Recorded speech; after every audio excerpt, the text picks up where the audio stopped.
on in, come on in, come on in to the my coverage of the Young Thug. I just came from downtown. I decided to leave a little early because of the traffic. I didn't want to get stuck in traffic, so I left a little early. But I will be back in court tomorrow morning. I'll be back in court tomorrow morning to hear the recordings that they have, the phone recording that they have from the court, from the jail for Mr. Farley's phone call, Miles Farley phone calls.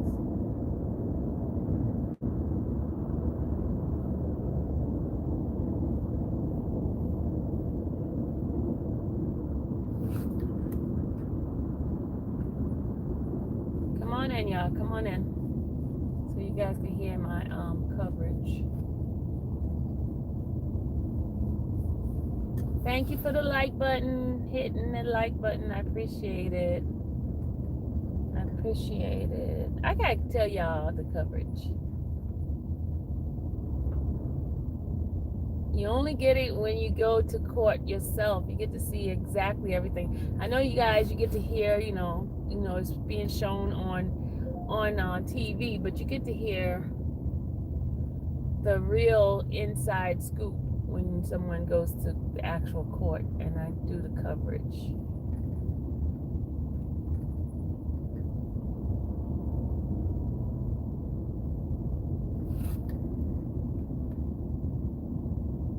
Thank you for the like button. I appreciate it.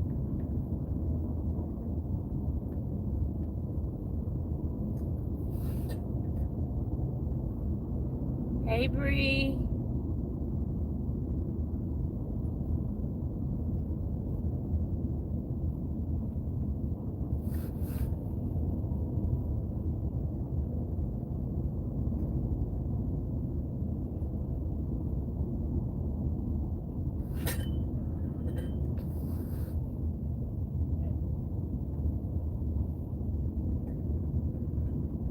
Just 1 second, good people. 1 second. Just 1 second.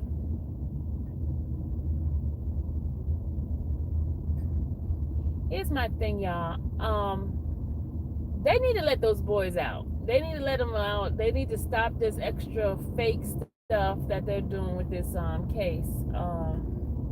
Y'all, because they trying anything. They trying to pull anything to try to get these boys. It is so weird. It's so weird. Because, they got a small win the other day when the judge decided, said they couldn't bring those, the phone records and the computer records into evidence because the search warrant wasn't right. So they can't get that. So now they're trying to bring in the phone calls of Mr. Farley, the phone calls from his girlfriend. But let me tell you, I know you're probably listening to the hearing, right? But the phone call, the attorney talks about how in the phone calls what he was meaning by what he's saying, but then the state's bringing something that's totally different. That's not what the guy said. He was telling the girl don't go through the phone because he's had some infidelity going on, right? Infidelity, and so he's basically warning her, hey, don't go through the phone. But they trying to say that he told them to throw the phone out. He didn't say that. And then he told him where to go get the thing. He also told her the gun is underneath the bed, so that could stay there. The attorney was basically saying for like a gun owner, you want to make sure that that's protected because you have younger people in your house, and you're in jail, so you want to make sure that stuff is secured as a responsible gun owner. So that's what he basically was saying. But the state is trying to say there's something else, trying to implicate some nonsense, and they're not even prepared. She couldn't even get the recording to play, the phone calls to play, because they wanted to play it in the public thing. So I was upstairs with the family members. I was up there with the family. As far as the courtroom, there's so many defendants in the courtroom that you couldn't be in the courtroom, the main courtroom, because so many defendants. So many defendants. You know what? I'm getting tired of y'all, YouTube because they're not showing. Y'all, could y'all please tell people I'm live? Could y'all please tell people I'm live? Bree, tell people I'm live. Because this is disgusting that they're trying to keep my thing from going live. Bree, tell everybody I'm live.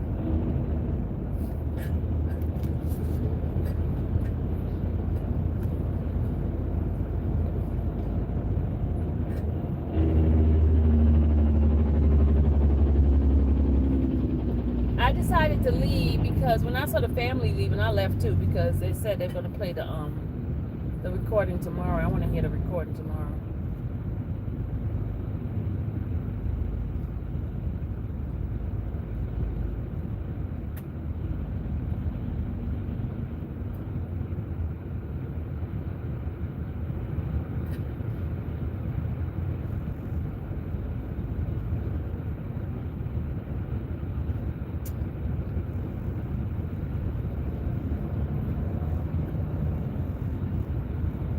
Okay, y'all not.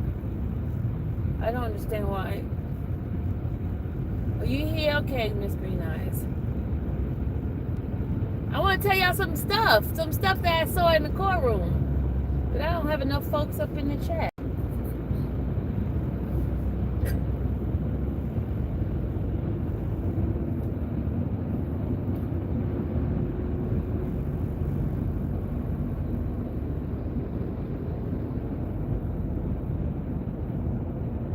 You didn't get a notification? They're not sending my notifications out. I don't know what the heck is going on. I don't know what the heck is going on.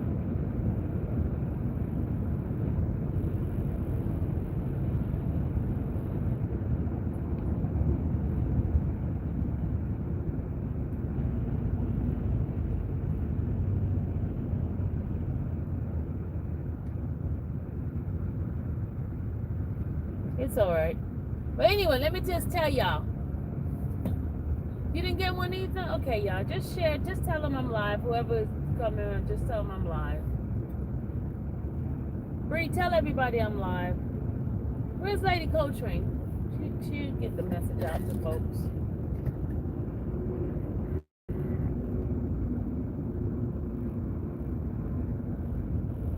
You did? Okay.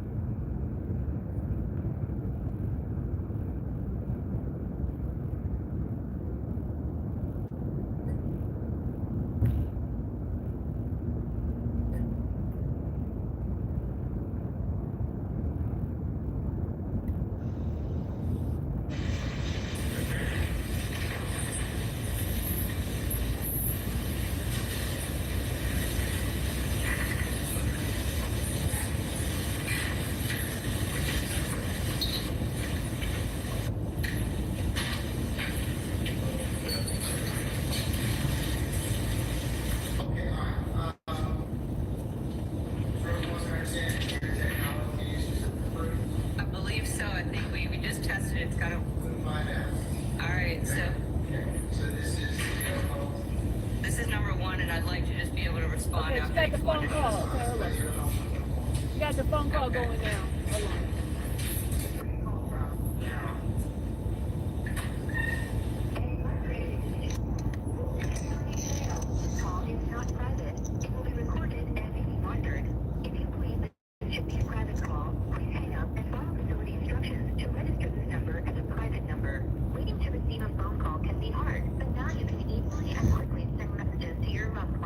Messaging is now available to help you stay more connected. Download the securest app to sign up. To accept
Yeah.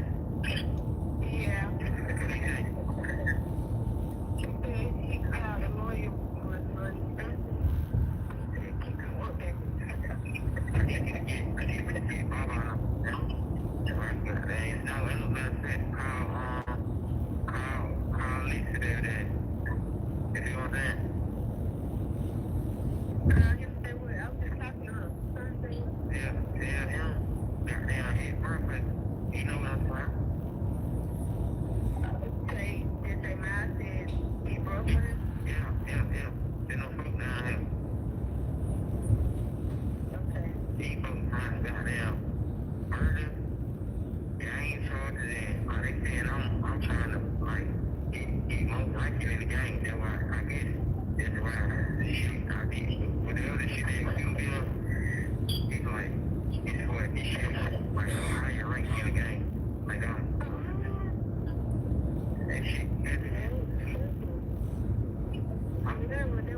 He said, hell nah, hell nah. You want me to call three ways? Hell nah.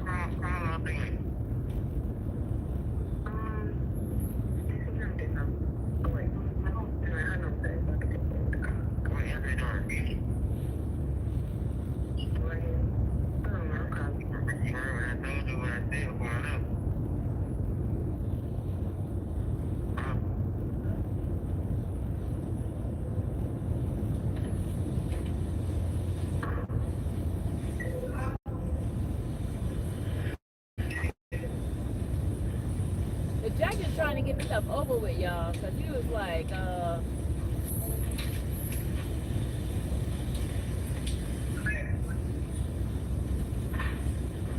we're listening to Young Thug's what they doing now. They're not really talking about Young Thug. They're talking about Farley, Miles Farley.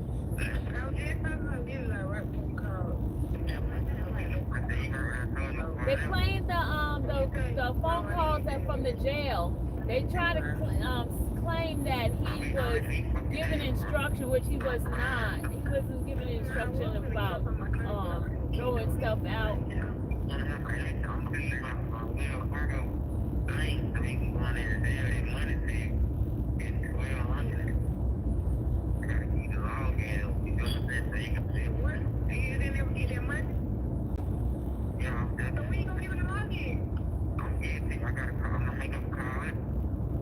She's asking them about the login for the phone.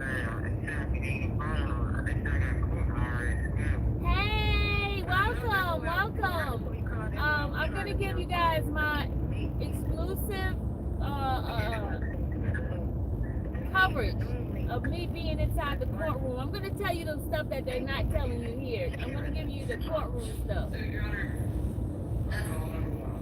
that call is relevant because of the context of the other calls. So what is notable about that call is, first of all, he discussed his charges, so I think that's always going to be relevant. And of course, the relevancy standard is really, really low. The question is whether this is in any way relevant. Yeah, I heard about him being indicted. Yep, Miss Fat, I heard. The evidence by any means that we have against him, it wouldn't be enough to convict him on that call alone, but it's relevant. I heard about it earlier before I went to the trial. I mean, to the hearing. The called party tells Farley that law enforcement came and asked for your phone, but I didn't see no phone to give nobody. So that goes into the next few calls we're going to hear and essentially sets the scene for the remaining 3 calls. So if the court would allow us to play the second call. That judge would not let those calls into this case.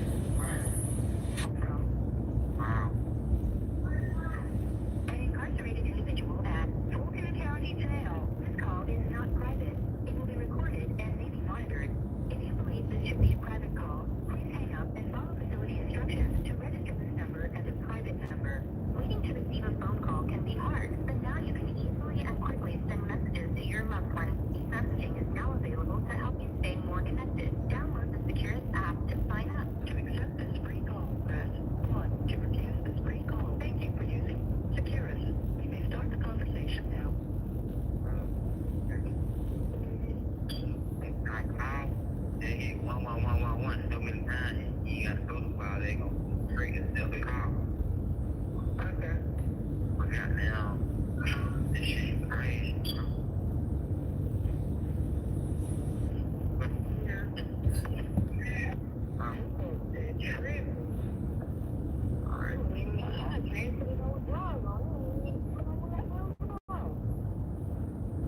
know. Like, I don't know. You see how they could twist a conversation to something different? It's all manipulated, mind manipulation. And the judge should not let these calls in. Because they have nothing to do with what he's being charged with. When you said they were looking for the, it's in the, in the hair box. So, Your Honor, I paused it there. The court would hear. Mr. Farley said, so what they were looking for is in the gear box. That refers back to the call. And I do want to be clear that these 4 calls are all on the same day over a very short period of time. So he just says what they were looking for is in the hair box. We'll continue the call. I just wanted to flag that to the court.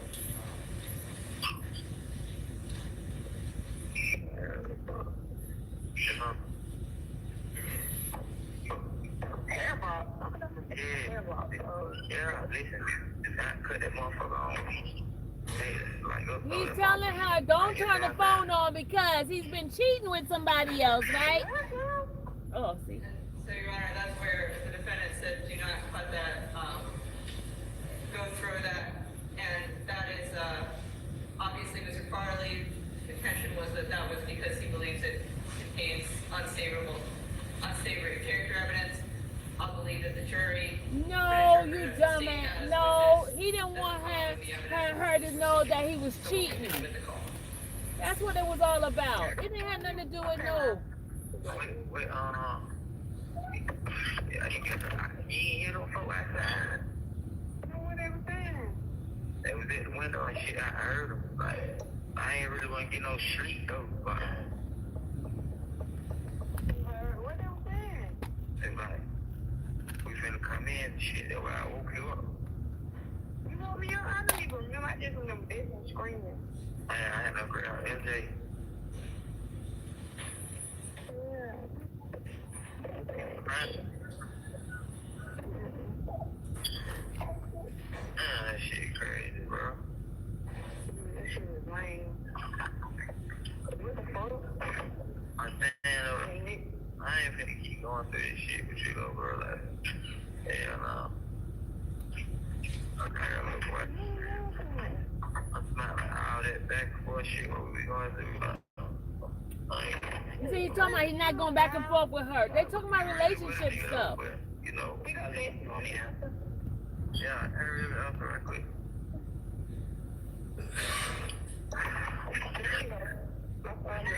Yo.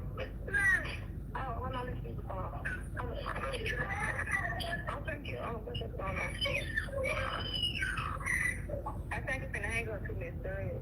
Yeah. Yo, my boy. What's up, bro? How let them folk with them now? I'm already on that right now. Just talk to them. My wife said they don't call back when they wake up. But, he just told me. Alright, good. Young G. What the hell they come out? They say I got down, I shot and killed somebody. Then they say gang charge, they got down, initiated to get ranked, like I'm trying to do shit for rank. You have 1 minute left. So that shit down, slow down, stupid man. Man, what? Y'all, they reaching, y'all. They reaching. Oh my God. Alright, then I'm sorry. Alright, then love you. Love you too. I love you. Yeah. The phone finna, I don't know, I ain't need to. I'm finna call you right back. Oh, okay. Alright.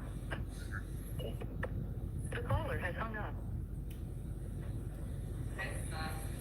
Your Honor, we'll move on to call 3. Y'all, they making up stuff, y'all. They stretching. Oh my Lord.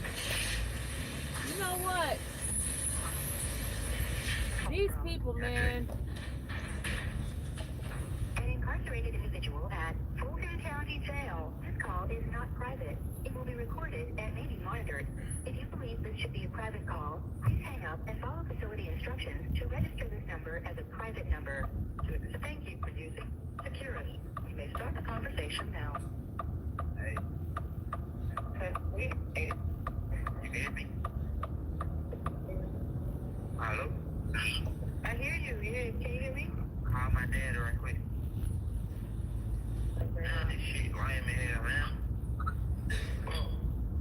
Yeah, right street.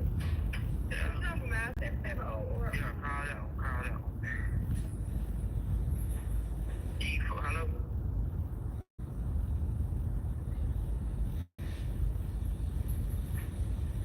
Yeah, it is gonna be a hot mess, Bree.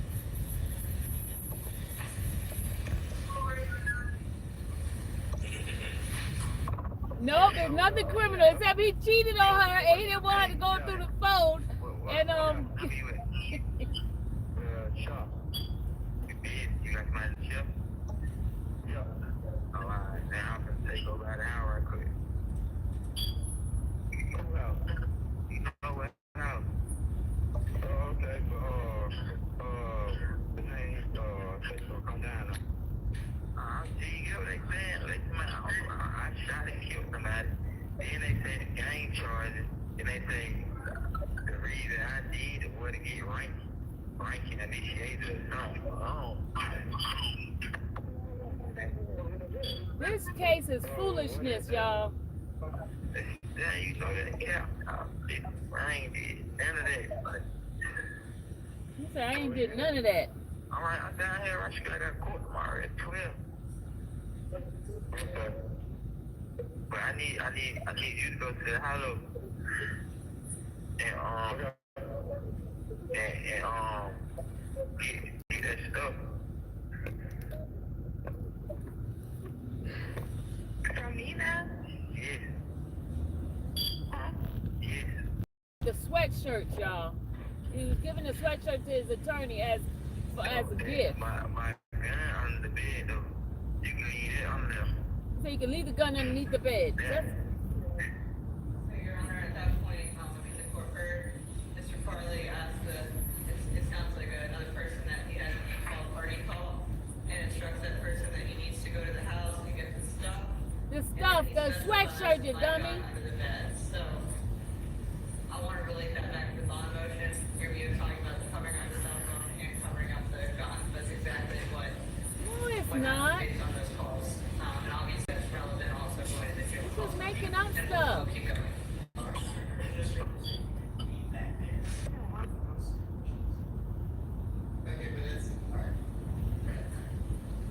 Yeah, I'm gonna go play it on my Hey, listen. You know, the one. Yeah, that.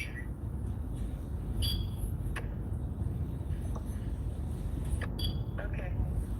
What you finna hang up on? Huh? You don't want to talk no more? Girl, what are you talking about? Oh, I mean, I just said, okay, I got you. Now, what else you want me to say?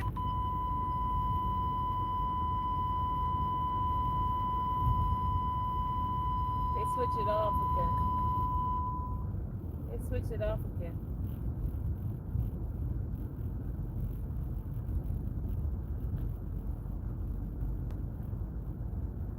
I do not know when we're in the courtroom, y'all get all of this little stuff here. Y'all don't get to see everything.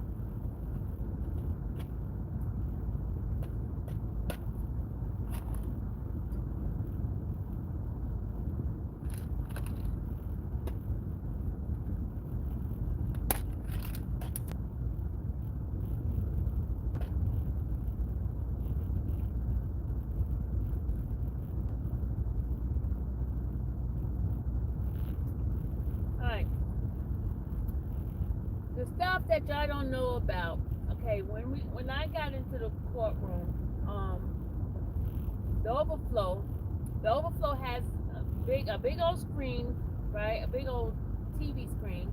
And on the screen they have where Young Thug and the other defendants, they could see us in the overflow.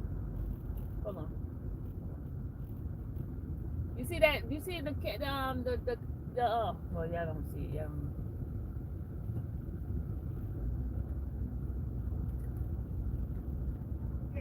What you call it? Yeah, we in the 3. There's 3. Yeah, okay. That's it. And the other that thing, bro, that I be riding with. You remember the one I gave you? Okay. You remember the one I gave? Your Honor, the defendant just instructed the called party to give him the three, not the one under the bed. I think from context clues that would suggest, or at least have enough probative value to suggest that there are three other items tracked. Perhaps beyond he also references not the one they're riding around with. Again. Yeah. Yeah. But the other one, You never gave it back. I'm telling you, you can keep it. It's under the thing. Oh, so that's the one that's under the mattress? Yeah, it should be two on the left. At the It's end, one. That's what I'm trying to tell you. go to the right side. It's always at the right. Unless they got it. You can't call back in. Yeah. Unless they got it, it's always at the right. Oh. No, I didn't see that. Thank you for using. So which will secure us?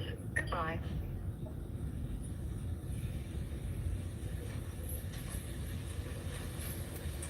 And Your Honor, now this is the last call that Mr. Farley's contesting.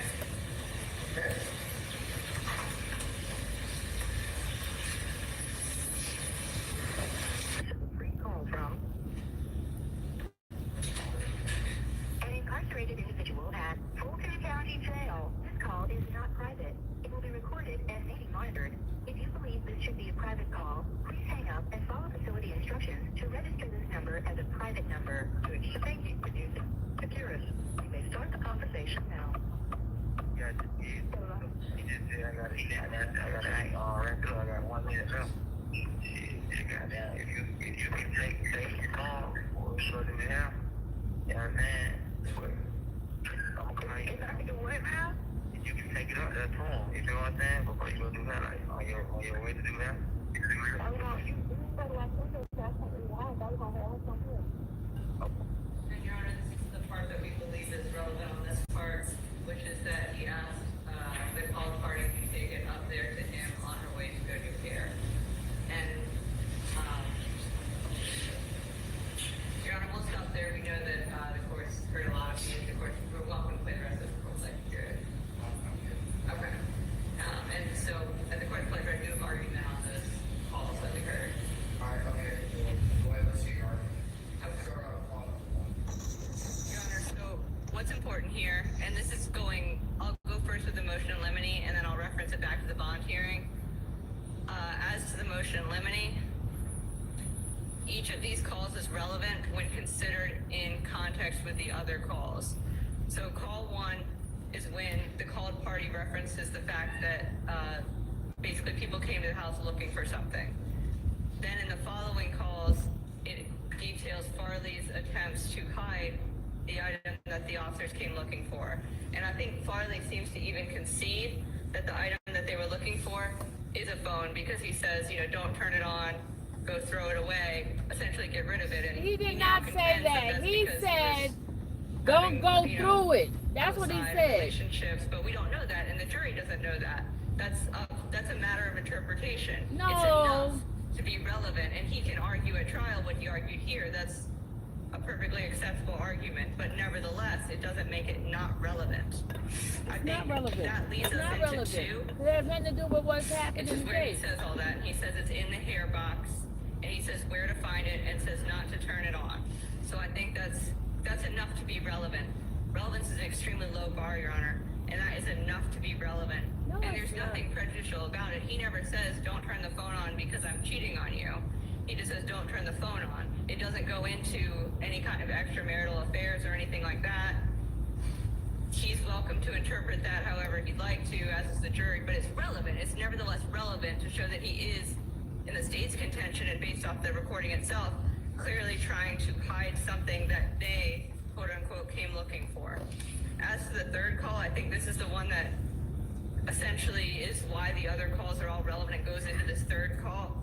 In the third call, this is when Farley instructs the called party to give, quote unquote, what they wanted to Farley's father. And another caller then joins the call. Farley discusses the case, and then he instructs the third person added to the call to go to the house and get the stuff. Farley references a gun under his bed. Farley also tells the called party, you know the one, give him that. He repeatedly references what they wanted, and then he references giving all three items to his father. Farley instructs the called party to look under the mattress, explaining the one she can keep is under the mattress. That goes back to the gun. She said you can Farley keep it. also references the phrase "is the one I be riding with," and he says that the item is all the way at the right unless they got it. So he's clearly giving instructions to an item. It would suggest from context clues that that is a gun. Call 2 obviously concerns the phone. We have suggestion from context clues that that's what it means. Finally, in the 4th call, Farley instructs the called party to take the item up there to him, that is to another location.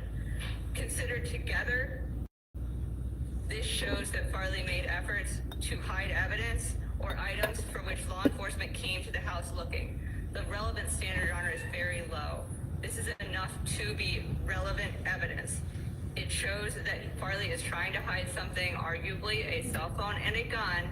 That's what it suggests, at least to my listening of it, and I believe it could certainly suggest that to a jury. No, it don't. I also think his discussion of the case itself is relevant. Obviously, in the first call, the called party, suggests that he cooperate with law enforcement. I think that's all relevant. So first of all, Your Honor, we'd ask that this court deny Farley's motion in limine. As to the bond, it goes back to what I said before. For all the reasons that I stated previously, including that Farley clearly, as Mr. Menendez, we aren't saying he personally is owning a phone right now, but he clearly had access to a phone in the jail based on that photograph. Additionally, Your Honor, he's charged with murder. That is a very serious charge. He was charged with that before he even got these additional RICO charges and the charges of this indictment. Your Honor, this goes back, back to point 1. He's charged with murder. That was a homicide involving a shooting. So I think the existence of a gun is going to be even more relevant to that. But back to the bond, Your Honor, this is extremely relevant information. The state never lied about the contents of the jail calls. The court just heard them. I think it's clear from the jail calls that Farley did try to hide a phone and a gun from the authorities because he asked if they even referenced if the cops, if they didn't get it when they were there. That was even a reference in there. So I think, Your Honor, that this court properly denied Mr. Farley bond. My understanding is that this case is going to trial within the next 2 to 3 weeks. And so we'd ask that this court continue to deny him bond and to also deny his motion in limine.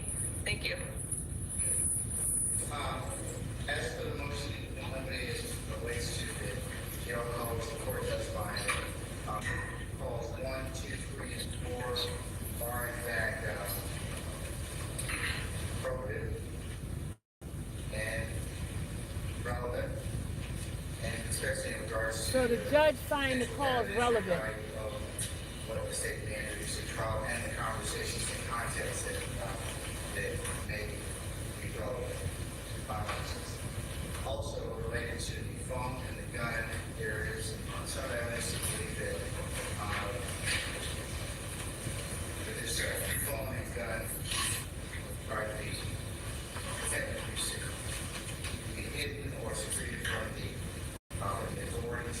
I do believe that this was one that indicated that it's relevant for the purposes of bond, and for that reason I'm going to deny bond. She denied the bond again, y'all. The judge denied the bond. We have to prepare a suitable order on both those matters. Yes, Your Honor. You can show that to Mr. Menendez and Yes, Your Honor. Just one note with regard to this evidence. You admitted it, but you admitted it against Mr. Farley. This doesn't resolve the 801D2E issues with regard to everybody else. So I want to make sure that, it's got 801D2E issues, we've got Bruton issues. If his jail call comes in post-arrest with regard to everybody else in count 1, and I do not want to acquiesce to that. And Your Honor, we do have a separate 801D2E motion, so I think that could be addressed at another time.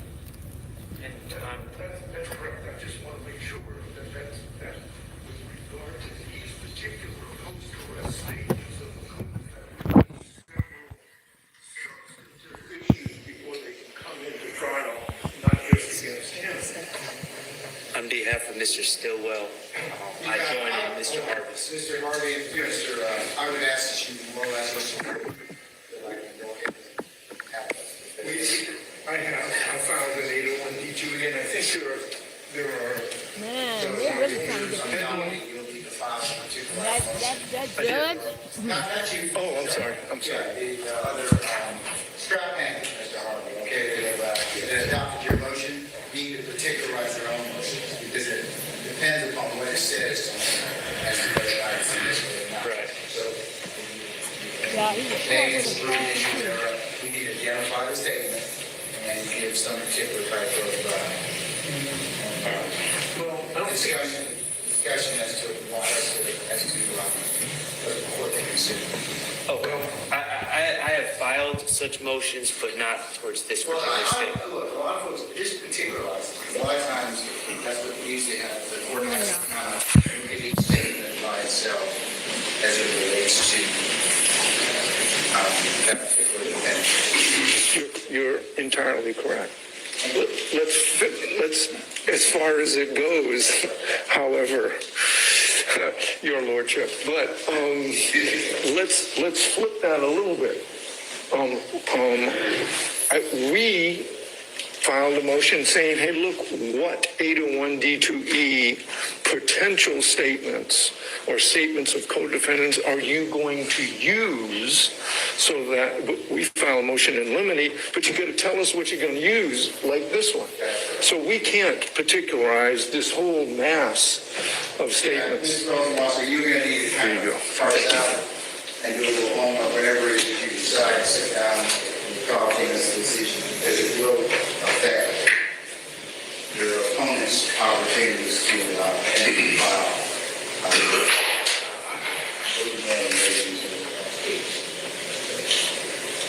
Your Honor, as we stated in our motion, we would just ask that they let us know what they're objecting to so we can respond to it.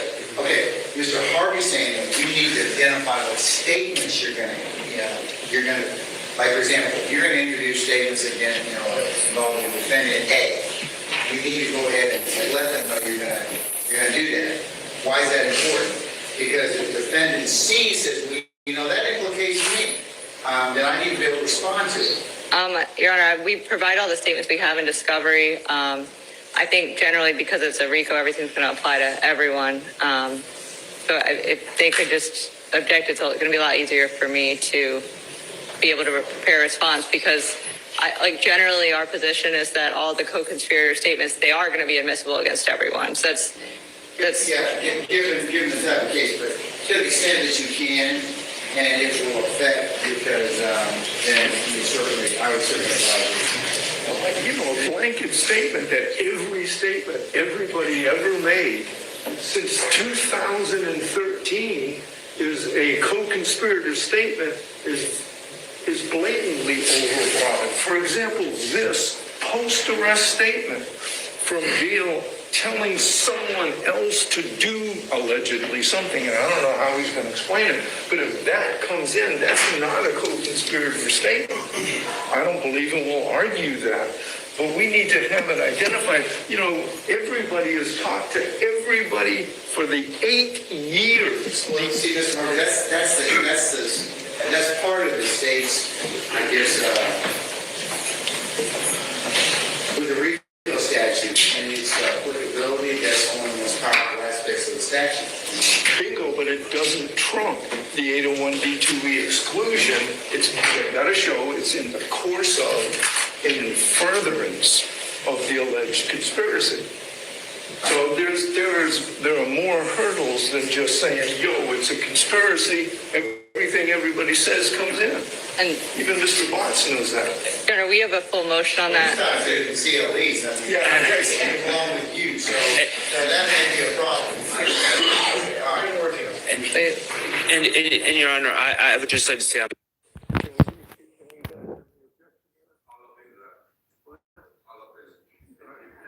if they want to try Mr. Stillwell by himself, all these problems will be solved, but they have decided to put 28 people together, and it's very difficult to determine what statements by the other 27 people will be attempted. They'll attempt to implicate Mr. Stillwell with, and I think I speak for probably the rest of the defendants in that sentiment as well.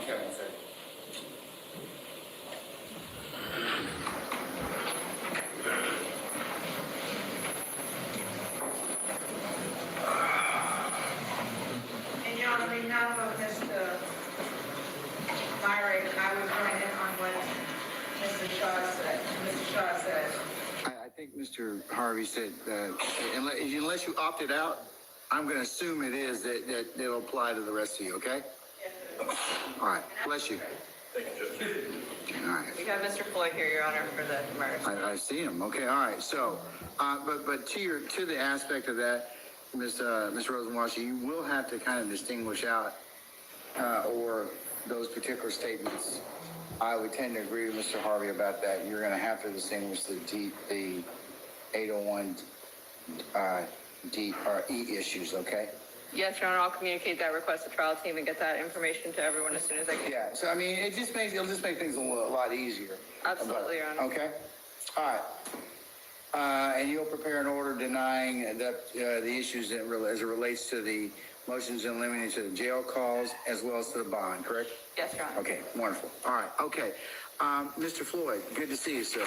Yes, Your Honor, good to see you. Okay, we have an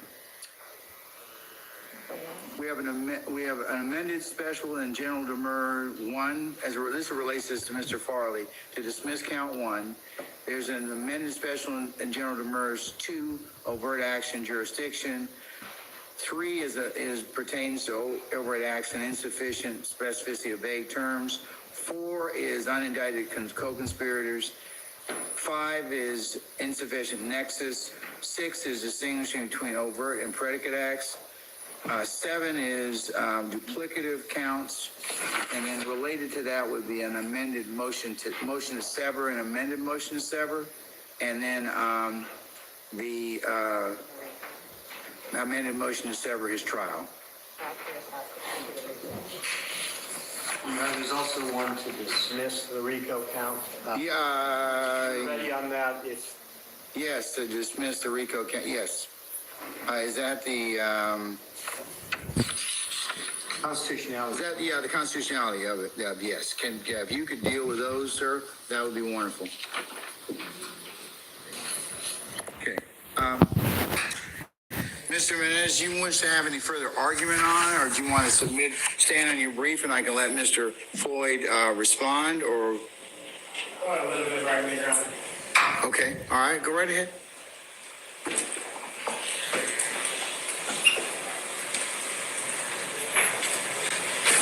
Thank you, Judge. Go ahead, sir. So the first one, Your Honor, is a general demur. And so as the court knows, a defendant can generally demur if they could admit the facts in the indictment but not be guilty of the crime charged. But the way that the state has uniquely indicted this case leaves it open to an interpretation where Mr. Farley would not be guilty of count 1 because they won't have satisfied the element of having a pattern of racketeering, which is at least 2 acts of racketeering. So, Your Honor, the way this all really gets started is the state has put the indictment in 3 parts. They have part 1 where they talk about the conspiracy. And what's interesting here, Your Honor, is they list, I don't know if Your Honor has the indictment. I do, sir. You do? Okay. They list out in part 1, they list these bullet points where they essentially list in all the possible ways they can commit racketeering activity. But, Your Honor, what's very interesting is if you look at the last 2 sentences of that paragraph, part 1, it says, in furtherance of the conspiracy, the defendants engage in the activities enumerated herein. But it does not say what they mean by enumerated herein. And in Black's Law Dictionary, it even says that the word herein is inherently ambiguous. It can mean anything here in this document. And Your Honor, they later in part 3, after describing the enterprise in part 2, they in part 3 say acts in furtherance of the conspiracy. So the interpretation that I submit to the court is that when they say in furtherance of the conspiracy, the defendants engaged in the activities enumerated herein, under one general demure interpretation, which of course is not the way that the state intended to write it, but it's a way that they left it open to interpretation, that herein means the acts in part 3. Because the sentence right after that says the objectives of the conspiracy included but were not limited to, and then it has a colon, and we can assume that the colon refers to the bullet points. But that way, we can interpret that the bullet points are there only to articulate the objectives of the conspiracy, not as any predicate acts or acts of racketeering.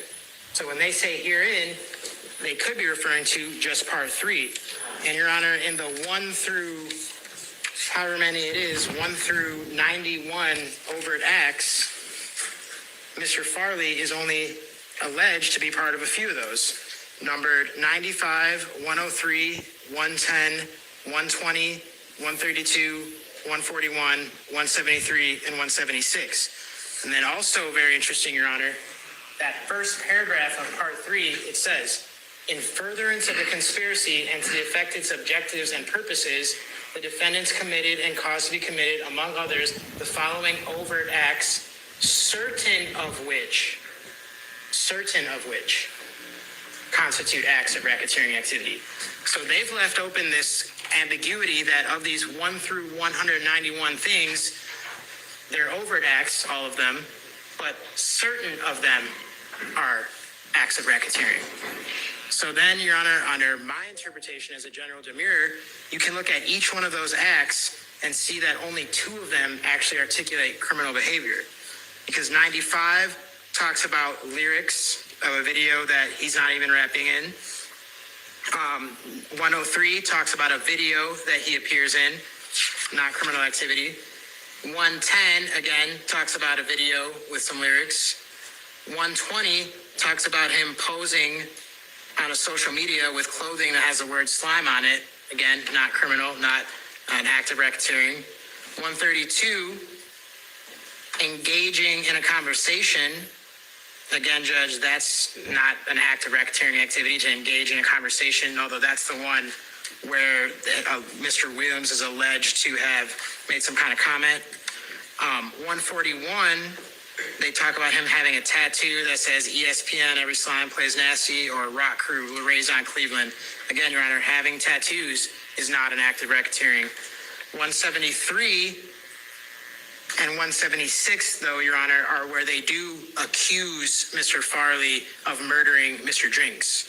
But now we're left with this general demurrer. Certain acts are racketeering of this list. So let's interpret them as literally only the ones that say acts of racketeering, which one of them is murder, 173, 176. So if we interpret herein that way, and certain of which, in the way I've said, we're left with just 173 and 176. But Your Honor, clearly those then allege the same exact thing.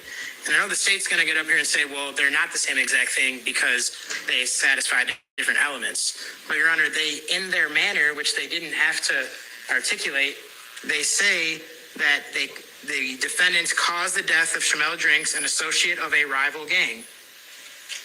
So even in that predicate act that's not gang activity, they talk about it being gang activity, saying that it was an associate of a rival gang and that they shot him as an act of racketeering activity.